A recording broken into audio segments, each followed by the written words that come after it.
Hola, exploradores de la historia. ¿Alguna vez han oído hablar de las cruzadas y se han preguntado qué fueron realmente? No se trata solo de caballeros con armaduras brillantes y espadas relucientes, como en las películas. Fue uno de los periodos más complejos y fascinantes de la historia. Una serie de guerras que duraron casi 200 años y cambiaron el mundo para siempre.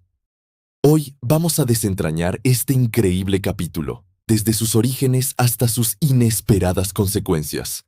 Así que, preparen su curiosidad, porque vamos a viajar en el tiempo a una era de fe, ambición y conflictos épicos. ¿Listos? Comenzamos.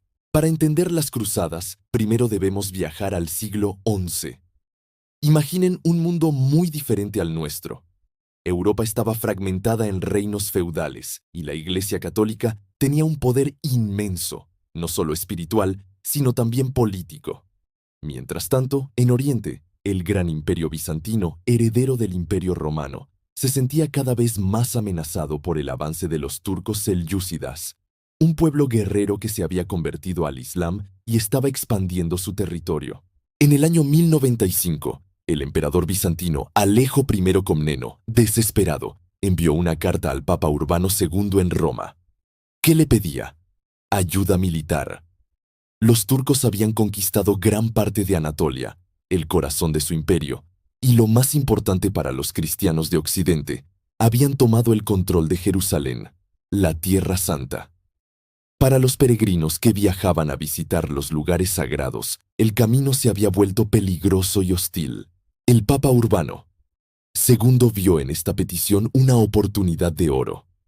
No solo podía ayudar a sus hermanos cristianos de Oriente, sino que también podía unificar a la nobleza europea, que pasaba más tiempo luchando entre sí que haciendo otra cosa. Convocó el Concilio de Clermont, en Francia, y dio uno de los discursos más influyentes de la historia. Con palabras encendidas, llamó a los caballeros y al pueblo a tomar las armas y marchar hacia Oriente para liberar Jerusalén. Prometió el perdón de todos los pecados a quienes participaran en esta guerra santa. La respuesta fue abrumadora. Un grito resonó por toda Europa. Deus vult, que en latín significa Dios lo quiere. Así, sin saberlo, se encendía la mecha de la primera cruzada. La primera oleada, conocida como la Cruzada de los Pobres, fue un desastre. Liderada por predicadores carismáticos como Pedro el Ermitaño, una multitud de campesinos y gente común, mal equipados y sin disciplina militar, se lanzó hacia Oriente. Su viaje estuvo marcado por la violencia y el caos, y la mayoría fueron aniquilados antes de llegar siquiera a Constantinopla. Sin embargo, la verdadera fuerza militar venía detrás. La Cruzada de los Príncipes, compuesta por poderosos nobles de Francia, Alemania e Italia, estaba mucho mejor organizada. Liderados por figuras como Godofredo de Bouillon y Raimundo de Tolosa, este ejército de caballeros profesionales logró lo que parecía imposible. Después de un largo y brutal asedio, en el verano de 1099, conquistaron Jerusalén. La toma de la ciudad fue increíblemente sangrienta, un episodio oscuro que marcó el clímax de esta primera expedición. Tras la victoria, establecieron varios estados cristianos en la región, conocidos como los Estados Cruzados, incluyendo el Reino de Jerusalén. El objetivo se había cumplido, pero la paz estaba lejos de ser duradera. El éxito de la primera cruzada fue una sorpresa para el mundo musulmán, que en ese momento estaba políticamente dividido. Sin embargo, no tardaron en reaccionar. A mediados del siglo XII, un líder carismático llamado Zengi unificó varias facciones y comenzó a contraatacar. Su mayor logro fue la reconquista de Edesa, uno de los principales estados cruzados.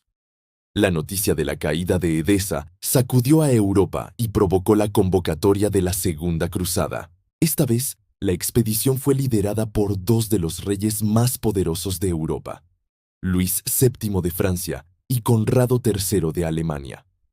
A pesar del prestigio de sus líderes, la campaña fue un fracaso rotundo. La falta de coordinación, las disputas internas y las brillantes tácticas de los defensores musulmanes llevaron a los ejércitos cruzados a una derrota humillante en el asedio de Damasco. La Segunda Cruzada no logró nada y, de hecho, debilitó aún más la posición de los cristianos en Tierra Santa. El fracaso dejó una lección clara. La fe y el entusiasmo no eran suficientes sin una buena estrategia. Y entonces, en la segunda mitad del siglo XII, surgió una de las figuras más legendarias de la historia, Saladino. Un líder kurdo de increíble habilidad militar y diplomática, Saladino logró lo que nadie había conseguido antes: unir a Egipto y Siria bajo su mando, creando un imperio que rodeaba por completo a los estados cruzados. Su objetivo final era claro: expulsar a los cristianos de Jerusalén. En 1187, en la batalla de los Cuernos de Hattin, Saladino aniquiló al ejército del Reino de Jerusalén. Fue una victoria total y decisiva. Poco después, Jerusalén, que había estado bajo control cristiano durante casi un siglo, se rindió a sus fuerzas. A diferencia de la masacre de 1099, Saladino mostró clemencia. Permitió que los habitantes cristianos se marcharan pagando un rescate, un gesto que le ganó el respeto incluso de sus enemigos. La caída de Jerusalén conmocionó a Europa hasta sus cimientos y desató la cruzada más famosa de todas. La noticia de la pérdida de Jerusalén provocó una respuesta masiva en Europa, dando lugar a la Tercera Cruzada, también conocida como la Cruzada de los Reyes. Tres de los monarcas más importantes de la época respondieron al llamado: el emperador del Sacro Imperio Romano Germánico, Federico Barbarroja; el rey de Francia, Felipe Augusto; y el rey de Inglaterra, Ricardo Corazón de León. Sin embargo, la expedición estuvo plagada de problemas desde el principio. Federico Barbarroja, un líder veterano y respetado, se ahogó trágicamente al cruzar un río en Anatolia, y gran parte de su ejército se disolvió y regresó a casa. Felipe y Ricardo, por su parte, eran rivales acérrimos y su relación era tensa. Tras la exitosa conquista de la ciudad de Acre, Felipe decidió que ya había hecho suficiente y volvió a Francia, dejando a Ricardo solo al mando.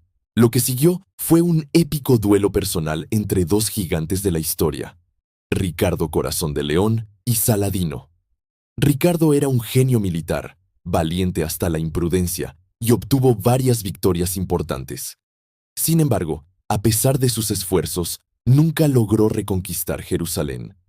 Se dio cuenta de que, aunque pudiera tomar la ciudad, no tenía los hombres suficientes para defenderla. Finalmente, en 1192, ambos líderes, agotados por la guerra, firmaron un tratado de paz. El acuerdo permitía a los cristianos mantener el control de una franja de costa y garantizaba el acceso seguro de los peregrinos desarmados a Jerusalén. La Tercera Cruzada no recuperó la Ciudad Santa, pero aseguró la supervivencia de los estados cruzados por un tiempo más. Si pensaban que las cosas no podían ponerse más extrañas, esperen a oír sobre la Cuarta Cruzada. A principios del siglo XIII, el Papa Inocencio III convocó una nueva expedición para, una vez más, recuperar Jerusalén. Sin embargo, esta cruzada tomó un giro completamente inesperado. Los cruzados, en su mayoría franceses, contrataron a los venecianos para que los transportaran por mar. El problema es que no tenían suficiente dinero para pagar el exorbitante precio que pedía Venecia. Los astutos venecianos les ofrecieron un trato. Si les ayudaban a conquistar la ciudad de Zara, un puerto rival en la costa dálmata, les perdonarían la deuda. El problema era que Zara era una ciudad cristiana. A pesar de la prohibición del Papa, los cruzados aceptaron y saquearon la ciudad. Pero la cosa no acabó ahí. Un príncipe bizantino exiliado, Alejo Ángelo, les prometió una fortuna y apoyo militar si le ayudaban a tomar el trono de Constantinopla. Atraídos por la promesa de riquezas, los cruzados desviaron su ruta y, en lugar de ir a Tierra Santa, se dirigieron a la capital del Imperio Bizantino. En 1204, tras una serie de intrigas y conflictos, los cruzados saquearon brutalmente Constantinopla, la ciudad cristiana más grande y rica del mundo. Fue un acto de una barbarie increíble que dejó una herida profunda y permanente entre la Iglesia católica y la ortodoxa. La Cuarta Cruzada nunca llegó a Jerusalén. En su lugar, destruyó a su aliado cristiano y aceleró la caída del Imperio bizantino. Después del desastre de la Cuarta Cruzada, el fervor original se fue apagando, pero la idea de la cruzada continuó. Hubo varias expediciones más, como la quinta, que intentó atacar Egipto sin éxito, o la sexta, liderada por el emperador Federico II, quien, increíblemente, logró recuperar Jerusalén temporalmente a través de la diplomacia y un tratado con el sultán de Egipto. Sin embargo, la ciudad se perdió de nuevo poco después. Las últimas grandes cruzadas fueron lideradas por el rey Luis IX de Francia, más tarde conocido como San Luis. Era un monarca profundamente piadoso que dedicó su vida y su reino a la causa. Su primera expedición, la Séptima Cruzada, terminó en un desastre en Egipto, donde fue capturado y tuvo que pagar un enorme rescate. Años más tarde, sin desanimarse, organizó la Octava Cruzada, pero murió de una enfermedad poco después de desembarcar en Túnez. Su muerte marcó simbólicamente el fin de las grandes cruzadas a Tierra Santa. Para finales del siglo XIII, el destino de los estados cruzados estaba sellado. Uno por uno, los últimos bastiones cristianos fueron cayendo ante el avance de los mamelucos de Egipto. Finalmente, en 1291, la ciudad de Acre, la última capital del reino de Jerusalén, fue conquistada. Con su caída, la presencia cruzada en Tierra Santa llegó a su fin después de casi 200 años. Entonces, ¿cuál fue el legado de las cruzadas? Militarmente, a largo plazo, fueron un fracaso para los europeos. No lograron mantener el control de Tierra Santa. Sin embargo, sus consecuencias fueron enormes y duraderas. Intensificaron la desconfianza y el conflicto entre el cristianismo y el islam, cuyas cicatrices se sienten a veces hasta hoy.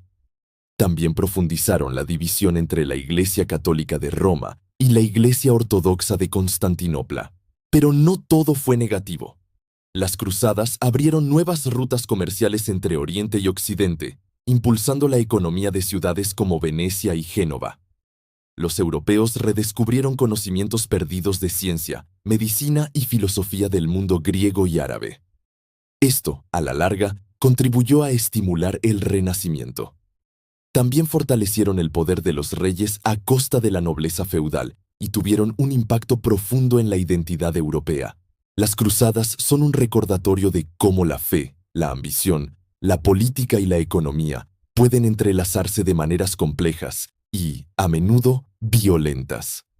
No fueron simplemente una historia de buenos contra malos, sino un drama humano con protagonistas grises, motivaciones complejas y consecuencias que moldearon el mundo en que vivimos. Espero que este viaje a través de los 2 siglos de las cruzadas les haya parecido tan fascinante como a mí. Es una historia que nos obliga a reflexionar sobre el pasado y sus ecos en nuestro presente. Si les ha gustado el video, no olviden darle a me gusta, compartirlo y, por supuesto, suscribirse al canal para no perderse nuestras próximas aventuras históricas. Gracias por acompañarnos y hasta la próxima.